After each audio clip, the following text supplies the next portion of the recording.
আসসালামু আলাইকুম। নতুন বিজয়ের শুভেচ্ছা বাংলাদেশ।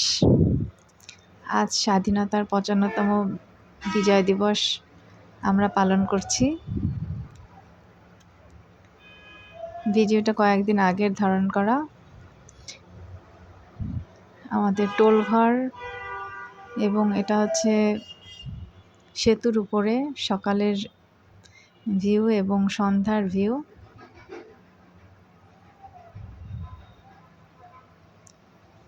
চারপাশটা অনেক সুন্দর, একেবারে ফাঁকা বলা যায়, অনেক ক্রাউড নেই। আমরা ওখানে ঘুরতে গিয়েছিলাম, তবে ব্রিজের উপরে তো ওঠা যায় না।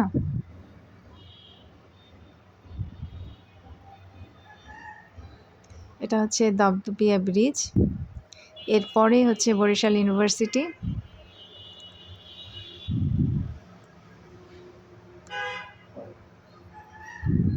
আমরা পাশে ফুটপাত থেকে হাঁটছিলাম,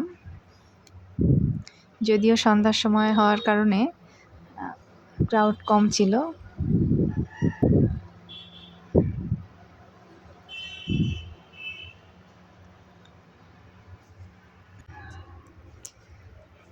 মাঝে মাঝে নিরিবিলি জায়গায় ঘুরতে খারাপ লাগে না, তবে ব্যস্ততার কারণে আসলে হয়ে ওঠে না।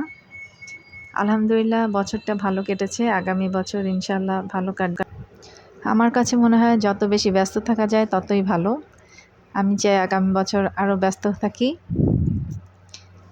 কারণ আপনি যখন ব্যস্ত থাকবেন আপনার বাইরের নেগেটিভ জিনিসগুলো, আপনি যখন ব্যস্ত থাকবেন তখন বাইরের যত নেগেটিভ বিষয় তখন আপনার মাথায় আসবে না। আর যদি আপনি রিল্যাক্স মুডে কর্মমুখী না থেকে থাকেন তখন দেখা যাবে বাইরের বিষয়গুলো অনেক বেশি মাথায় চলে আসতেছে। এই জন্য আগামী বছরে ইনশাল্লাহ ব্যস্ত থাকতে চাই, বাকিটা আল্লাহ ভরসা।